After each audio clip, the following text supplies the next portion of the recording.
Contraponto. Oferecimento. UPF, há 55 anos, o ritmo de quem faz o novo. Planalto Benefícios. Hashtag Eu Faço Parte. Sicredi Integração de Estados. Rio Grande do Sul, Santa Catarina e Minas Gerais. Onde o seu dinheiro rende um mundo melhor. Leaf Biotecnologia. Vida gerando vida. E Guaracar Fiat. Fiat 0 km é na Guaracar. Olá, muito boa noite. Você está na programação da NGTV. Estamos iniciando ao vivo mais um Contraponto nesta segunda-feira. Boa noite, Janice Santos. Boa noite, Álvaro Damini. Boa noite a todos. Que fim de semana, hein? Sol, chuva, teve de tudo, Álvaro Damini. Um pouco de cada coisa. Para quem gosta de sol, tem sol. Quem gosta de chuva, teve chuvisco, teve chuvarada, teve de tudo. Teve de tudo. Várias emoções para um fim de semana, hein? Que bacana. Bom estarmos juntos novamente. Você vai fazer seu convite especial hoje ou quer que eu comece com o YouTube? Pode começar, Janice. Posso? Pode começar. Você faça aquele gesto legal conosco, gentil. Se já está inscrito, obrigada. Se ainda não se inscreveu no canal do YouTube, vai lá no canal do YouTube, NGTV Passo Fundo, deixe sua inscrição, depois, joinha, sininho e clique em todas. Você vai ajudar a nossa programação a chegar cada vez mais longe. Muito obrigada. Também a gente sempre faz o convite no início do programa para que vocês possam nos acompanhar nas nossas redes sociais. Temos a nossa página lá no Facebook, temos também o nosso perfil no Instagram. Você pode nos seguir por lá, compartilhar também os nossos conteúdos. E fica um carinho todo especial também para todas as pessoas que nos acompanham nas diferentes plataformas. Nós citamos o YouTube, estamos ao vivo agora, também no Facebook, mas nas 24 horas do dia, a programação da NGTV está no nosso site, no nosso aplicativo e também na Coprel TV em mais de 40 municípios aqui das regiões norte e noroeste do estado. Muito bem, Álvaro Damini, quero fazer uma menção, parabenizar a uma formatura que estive no sábado da Universidade de Passo Fundo, que é a nossa patrocinadora.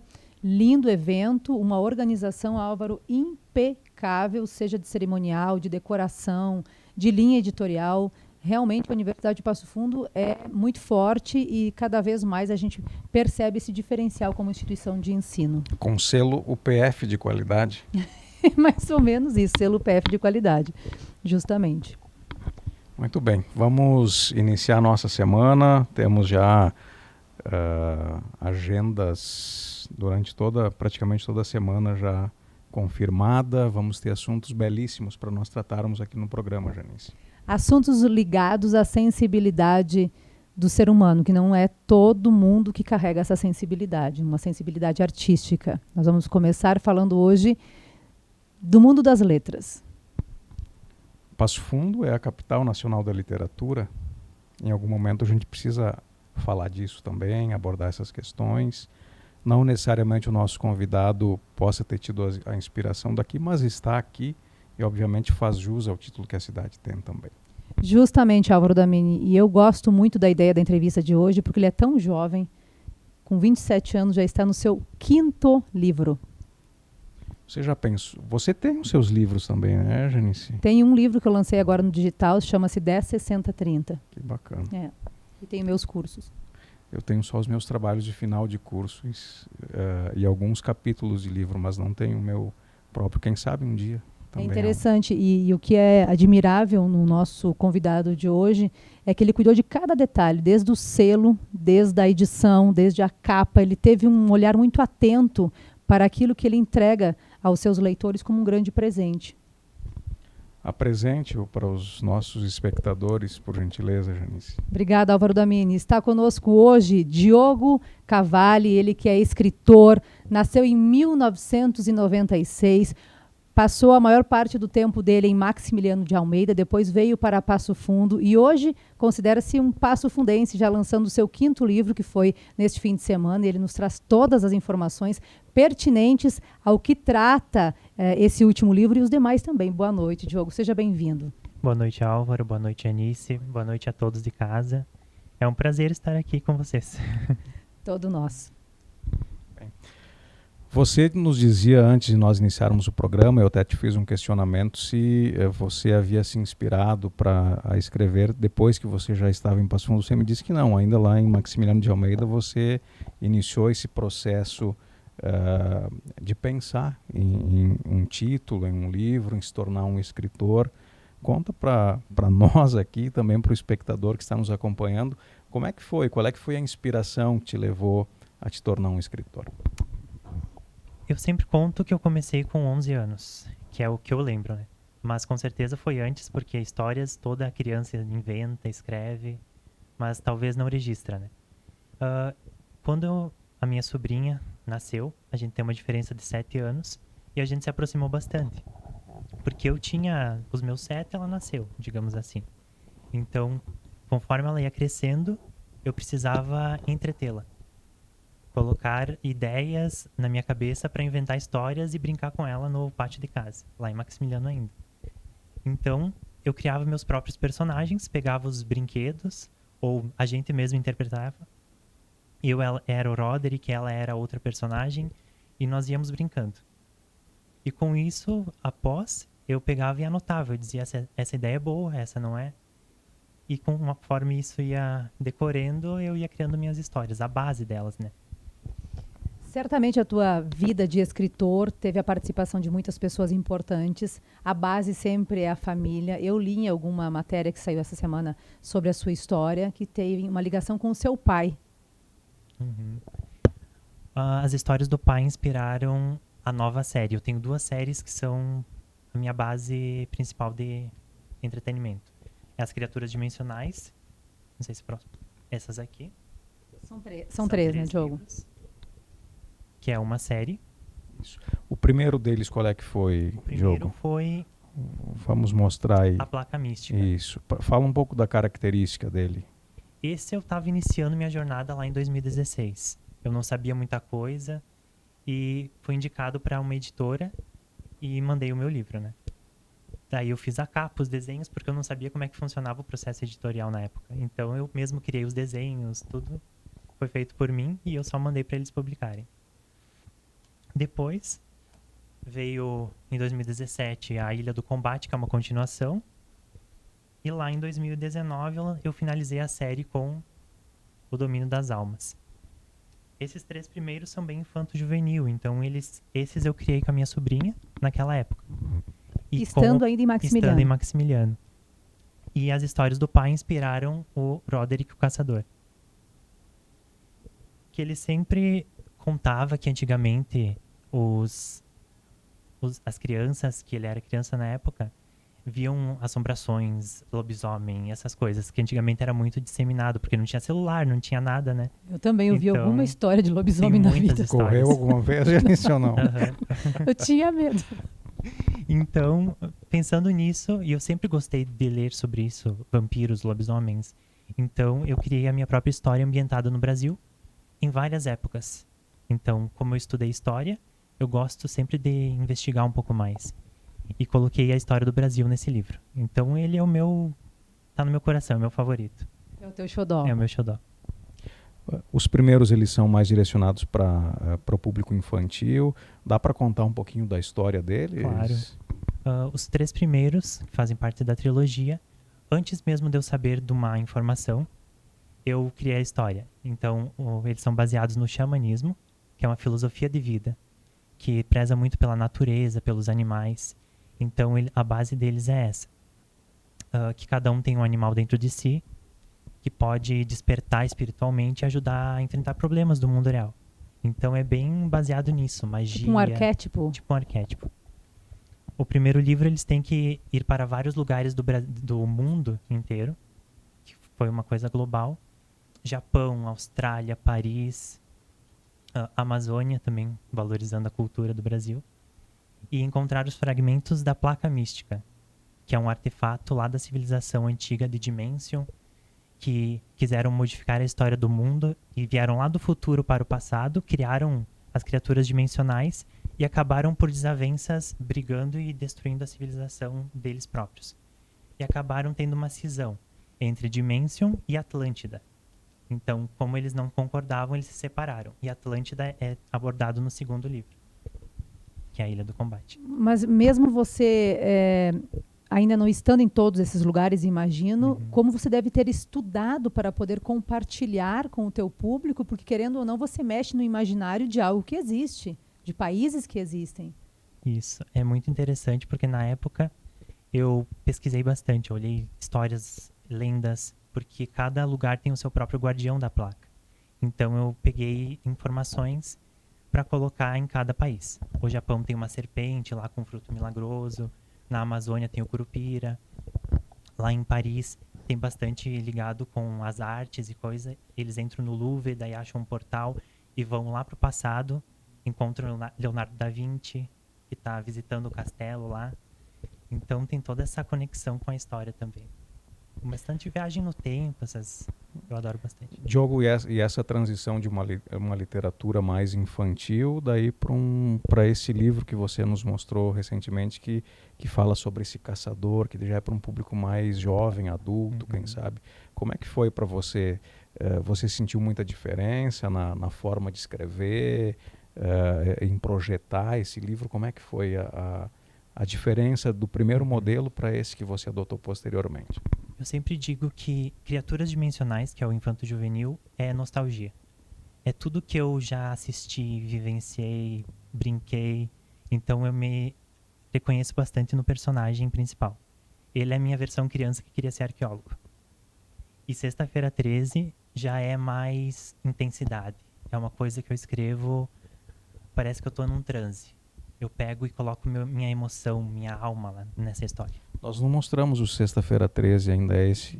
Esse é o primeiro da série. Ah, é o primeiro, é uma série, tá certo. E depois o lançamento, que é o livro de contos, que ele vai abordar personagens que se destacaram no Sexta-feira 13. Então, monstros bons que tiveram destaque e tiveram suas próprias narrativas depois. Certo. Eu quero te cumprimentar, Diogo, porque você, além de ser muito inteligente, a gente nota que você tem um olhar diferente para a escrita. É um perfil totalmente atípico. Você vai para o lado do terrorismo, do imaginário puro. Você também tem os traços muito suaves, muito bonitos, se expressa muito bem. Como é que é para você imaginar daqui para frente a sua vida como escritor? Porque você também tem sonhos muito ousados com relação à sua arte. Eu percebo que você já está migrando para ter a sua própria editora. O que vem daqui para frente? O lançamento foi sábado, está tudo muito fresco ainda, está tudo muito recente. Mas o que vem? O que você já está projetando? A minha vida, eu digo que é viver dos livros. Então, eu sempre quis viver dos livros. E desde o ano passado, eu já vinha trabalhando numa livraria.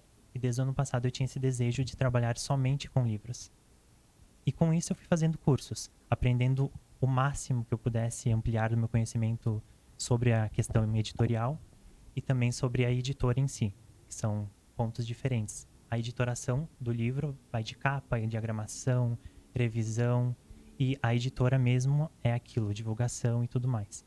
Então, desde o ano passado eu vim me preparando e deu a virada do ano, eu decidi, eu vou largar o garantido, que é a carteira assinada, e eu quero me dedicar exclusivamente aos livros. Eu sou bem positivo, mas eu não imaginei que ia ser esse boom que está sendo. Então, desde o lançamento dele, eu estou tendo bastante divulgação, entrevistas e tudo mais. Então, eu estou bem feliz com isso e eu acho que daqui para frente vai ser ainda melhor. Me permita, Álvaro, só complementar. Por que eu fiz essa pergunta agora? Geralmente essa pergunta é mais final de entrevista. Porque eu acredito que você também traz esse empreendedorismo e você vai dar daqui a pouco oportunidade para outros jovens escritores, assim como você, que teve dificuldade para encontrar uma editora. Felizmente você teve amigos que te ajudaram na caminhada, que te indicaram.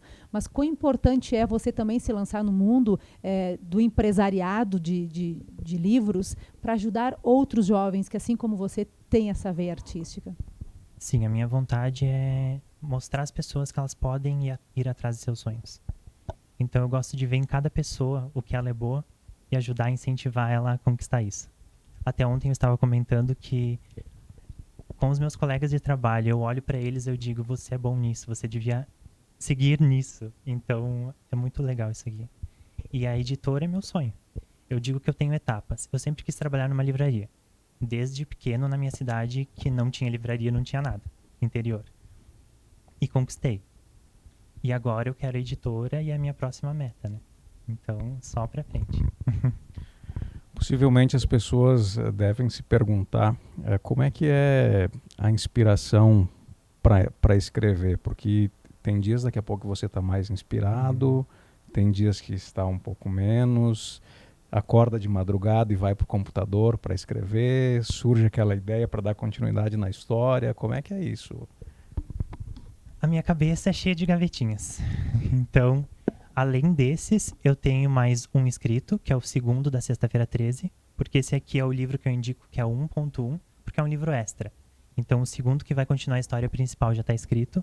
O terceiro está em andamento, mas esse está sendo mais difícil de concluir, que vai se passar em 1970, em Passo Fundo, talvez, ou em regiões do Sul. E depois vai ter mais o quarto, e a outra série vai ter um livro extra também. Então tem muitos livros na minha cabeça. Além desse, já tem uma sequência tem toda muito programada. livro na minha cabeça. E olha, ele nasceu em 96. 96. Como que você vai lá em 70 para escrever? Que interessante. Nesses últimos, eu estou tentando pegar o máximo de informações para conseguir ser bem fiel à história. É claro que vai ter a fantasia que você vai colocar, agregar na história. Mas sempre me interessou essas coisas. E esse terceiro que eu estou escrevendo veio de uma história do pai também. De um fato que aconteceu quando ele trabalhava com uma família, lá antigamente. Que aconteceu um fato trágico. E esse fato trágico que me inspirou a fazer o primeiro capítulo do livro. E no segundo, de Sexta-feira 13, também, um dia eu estava na igreja, em um velório, e do nada me deu vontade de escrever o prólogo, o primeiro capítulo do livro sobre um velório. E aquilo foi a inspiração do livro. E você escreveu no celular ou tinha um caderno, uma folha? Ficou tudo na minha cabeça durante a missa, e depois cheguei em casa, foi gravando no celular e depois colocando no papel. São coisas bem inusitadas, Muito. Janice, porque a gente observa assim... primeiro, precisa ter talento para escrever, você precisa idealizar uma história. Você pega, por exemplo, esse volume aqui do Caçador, quantas páginas são? São 186, e aí mais você ou menos. precisa desenvolver toda uma história, tem toda a sua trama, tem que encontrar as conexões todas entre personagens, uma série de questões. E aí, quanto tempo geralmente você leva para escrever um livro? Eu sempre digo que é muito variável. Tem livros que eu escrevi em um mês. Tipo, o segundo de Sexta-feira 13, em janeiro eu escrevi todo ele. Em um janeiro lá de 2019, por aí. E tem outros que nem o terceiro, que já são 2 anos que tu tá trabalhando na história. Eu sempre pego e faço um esqueleto. Eu sempre sei como vai terminar e como vai começar. E no meio é conforme vem a inspiração. Ah, você já tinha definido o final? O final dos 3 primeiros é o mesmo. Só que em perspectivas diferentes, porque eles se encontram no mesmo ponto histórico. E acontece a nostalgia no final das últimas páginas, quando você está escrevendo? Com certeza. Coloca uma música e vai apreciando o momento, né? Tipo, já dá saudade? Já dá saudade. Já está encerrando? Sim. E eu tô sempre revisitando eles, né? Porque são tantas histórias que às vezes a gente acaba esquecendo lá a primeira, como é que era. E eu quero fazer novas edições também, então é sempre trabalhado em todos em conjunto. Diogo Cavalli, Álvaro Domini, eu acredito que possamos estar diante de um futuro best-seller. Ele é um talento e tem tudo para ser cada vez mais destaque nesse universo. Hoje, quando você chega no seu trabalho, além de você conviver com muitos escritores, com muitos leitores, você já é um escritor. Como é que você é visto lá na livraria onde você trabalha? Muitos elogios. Eu ainda fico um pouco encabulado com isso, porque agora que eu estou me mostrando como escritor mesmo, colocando a cara, mas é muito gratificante ouvir as pessoas falando do seu livro, quando você diz que é escritor pro leitor lá na hora. Eles ficam admirados porque eles acham que é só lá São Paulo, Rio de Janeiro. Eles não imaginam que pode ter um escritor do teu lado. Então isso inspira até eles, eu também sempre digo. Talvez você seja o próximo a escrever um livro. Tem uma questão que a gente observa e se falou por muitas décadas sobre a questão daqui a pouco até de se terminar com o livro impresso, pela forma com que hoje se tem acesso a essas situações. Óbvio que você já consegue, inclusive, possibilitar que esse livro também ele esteja no formato digital, se fosse o caso. Mas como é que você tem observado a postura do leitor hoje, enquanto escritor? Você observa que ainda se tem um apreço, um carinho pela leitura tradicional, pelos livros físicos? A maioria das pessoas que vai na livraria ou até meus colegas, eles dizem que preferem o livro físico. Então eu acho que, e também é discutido muito nisso no meio literário, que o livro não vai acabar. Porque sempre vai ter alguém buscando o livro físico. Bastante gente ainda não gosta do digital, do Kindle, essas coisas. Eu vou para os dois lados. Eu tenho meus e-books também e tenho os livros físicos para conseguir os dois públicos. Conciliar quem Isso. gosta de um, quem gosta de outro. Mas eu acredito que isso se manterá. Existem projetos também de editoras em outros países também que eles fazem uma floresta para usar para o livro e acabam fazendo um reaproveitamento e plantam novas florestas. Então eu acredito que sempre será utilizado o livro. Eu particularmente prefiro pegar o livro na mão, Físico. folhear, você pode voltar, se precisar fazer alguma anotação também. Nós temos aqui no Rio Grande do Sul escritores que depois se destacaram em novelas, em filmes. A Marta Medeiros, eu estava aqui lembrando que ela fez aquela série. Você já pensou nisso, que no momento você pode receber um convite para trazer para a vida real o que está aí nas páginas? Olha, eu acho que todo escritor pensa nisso. No momento não é pretensão, mas quem sabe algum dia. Eu também quero migrar para outros públicos. Além do infanto juvenil, quero escrever um livro infantil. Então tem muitas ideias. E o legal é que todas as minhas séries elas se conectam. Mesmo sendo em dimensões diferentes, alguns personagens já se encontraram. Tipo, os protagonistas já se encontraram em um capítulo. A moça do Harry Potter que se cuide com você, hein? Mas é muito legal esse universo, porque tem inúmeras possibilidades.